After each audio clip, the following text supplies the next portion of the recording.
We need a charging station. Yeah, we do. Like a... Well, I bring my own. You bring your own charging station? Yeah. Where is it? It's in my backpack. Oh, you mean like a battery pack thing? Yeah, it's a little USB on the side of my backpack. I'm gonna suck all that juice. There you go, Will.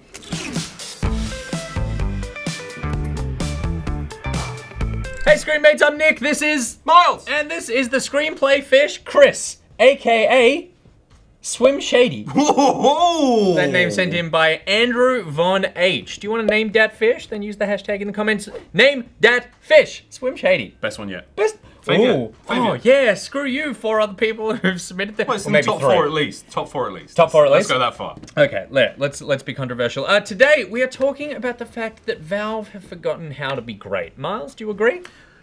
Yeah, I do.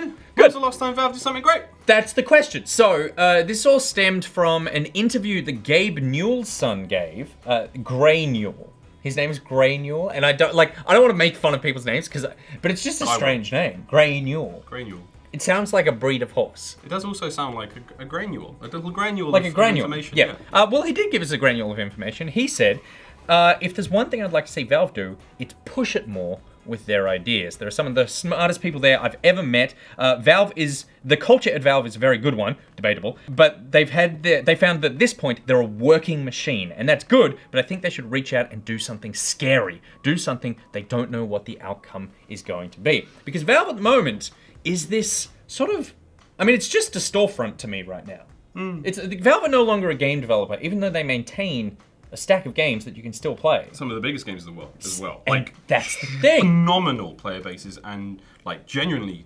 supremely high quality games. But I get what you're saying about it just being a storefront. Like it's kind of, you brought this up earlier, you were like, Dota got patched. Valve didn't do that.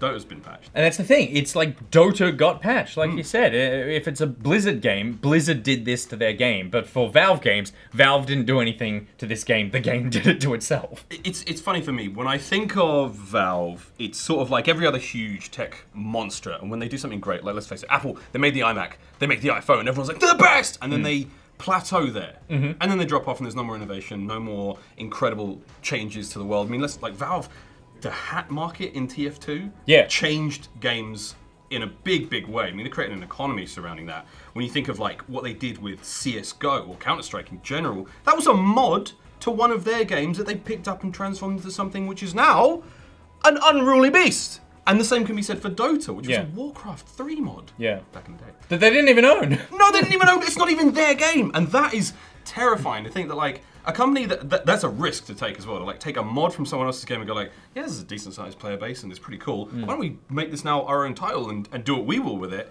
That's a huge risk to do.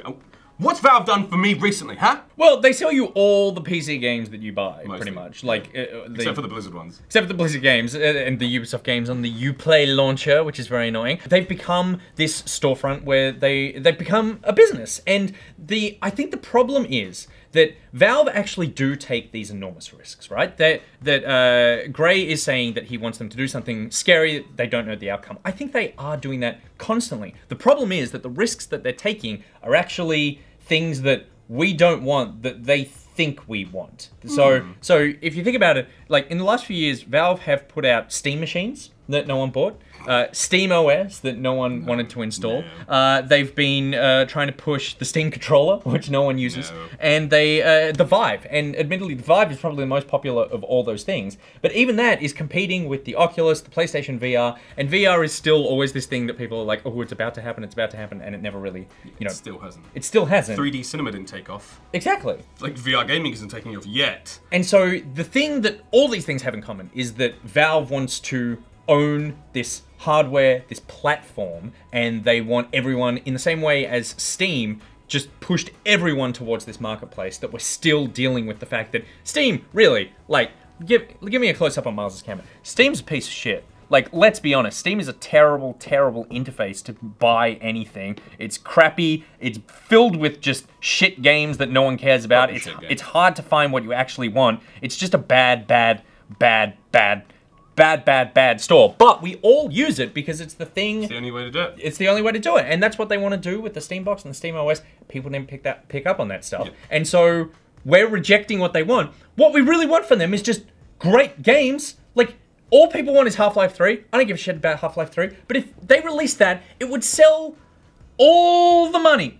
All right, so the strategy then is, Half-Life 3 comes out on the next generation Steam box. You can only play it using the Steam controller, and you can only play it using the Jive thing, whatever the fucking the thing Vive. is. Yeah, the Vive. Yeah, the Jive is a good name. And that's how you funnel all of your users into a single point, and you make as much money as you possibly can as Valve. That's what I expected would happen with the release of the Steam box. Is just go. It's a platform. It's like the Switch. You can't play these anywhere else. This is the thing when a company gets too big for its own good. Yeah. And they're just pumping out.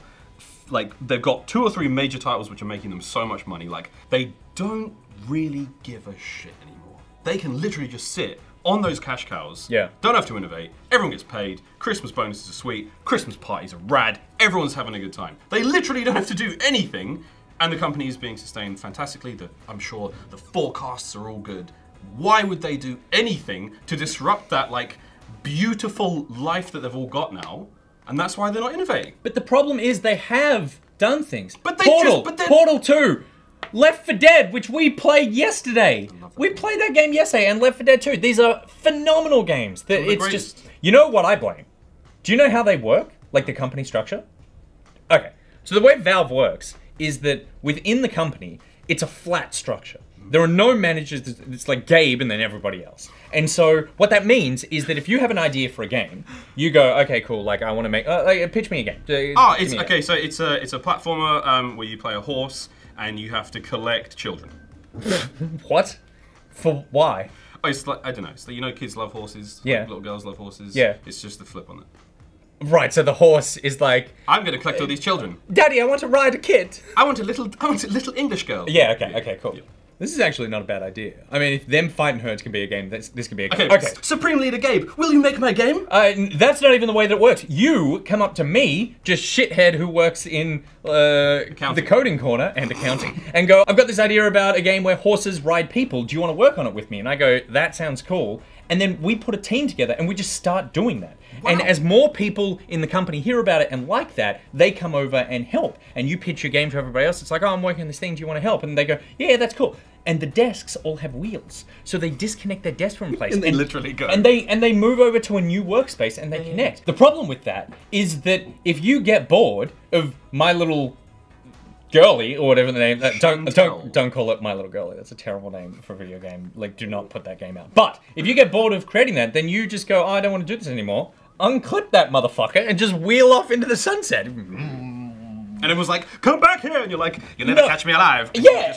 And then that game just dies. And then it's like, okay, cool. I'm sure there's an administerial process where you go like, I'm gonna leave the desk and disconnect. No. You have to be at the desk. If there is not a person sitting at that station, the game just automatically deletes from the hard drive. So and there's no like approval process where 2 guys come in with keys and they look at each other and they go, and they both do the keys at the same time, and then your desk like jettisons into like office space. Because the problem that you get there, right, is that great art and great, really anything is made by having this really interesting idea and then persevering through all the terrible versions that thing could be, and through the suffering and through the exhaustion and the fact that you don't want to do this anymore, and out the other side you make something really special. But if you don't have that perseverance where it's like, if you could just go, oh, you know what, this is just too hard and I don't care about this anymore, and you just float away and you're the only programmer, then it's like, okay, well I guess this game doesn't exist anymore, and now we work on something else. And so there's nothing forcing people to put out content, because on the other side of that, Steam's just making millions and millions and millions of dollars. It's like Bane said to Bruce Wayne. Oh yeah, that's before he kicked his ass. He goes, "Peace has made you weak. Peace has cost you your strength." Blah, blah, blah. What was that Bane impression? Oh, give me a cup. Here. Peace has cost you your strength. Why is he still all high pitched? He's pretty high pitched. Isn't it? It's more like I was born in the darkness. No, he's no. Wait. We're gonna do this properly. Hang on. Here's a cup. Hang on. Here's a cup. No. I need a deeper cup, Andrew. My coffee cup. If you pop the top on that sucker. Can we get a deeper cup? The plastic. Just throw it. It's got a bit of ice. Just throw it. It's fine. Peace has cost you your strength.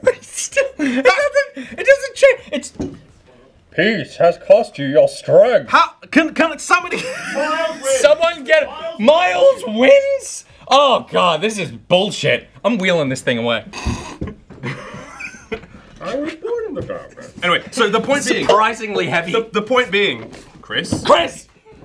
So here's the last question then. Valve announced last year at the Invitational, the Dota Invitational, that they are making a new game. They're making Artifact, which is the Dota card game, which I think, like, it got a laugh at the thing. That game only appeals to Nicky. Like, I'm the only person who's like, oh, that's cool. But that is not risky. That is not a risky game. That is the safest game. It's the safest game ever. It's a MOBA and a card game. We push together. It's this giant MOBA and this card game. Yeah, that's not a risk.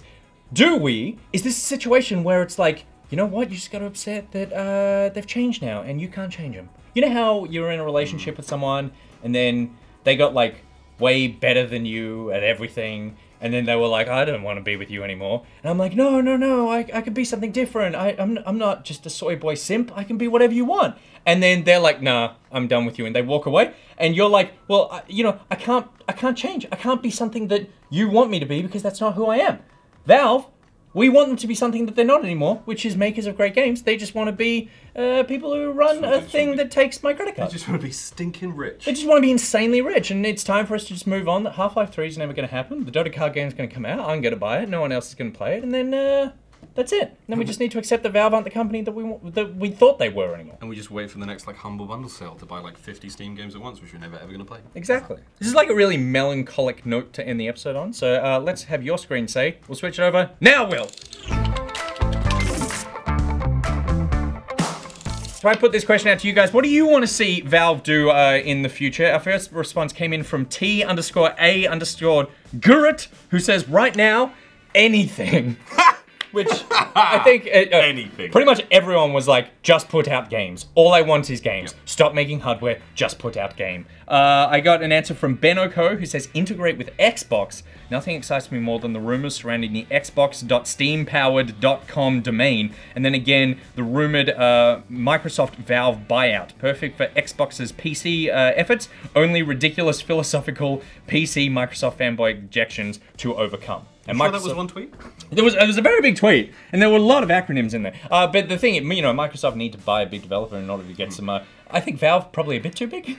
I think Valve is probably too big for Microsoft to buy. Hey man, aim for the stars. Aim for the stars. And then the final response came in from All Syntaxed Errors, who says Valve's direction has changed since Half-Life or even Portal 2, so it's less about the games. They could push towards eSports and other more active areas of gaming, but really they currently strongly dominate the market share, and too much pushing into other areas might hurt them. Like you said, you're at the top, you just want to stay at the top. You don't want to do anything particularly radical, even though your son, Gabe Newell, who you named after that horse, which inspired you to make that game about horses riding small girls, wants you to do something more dangerous and daring. Yeah.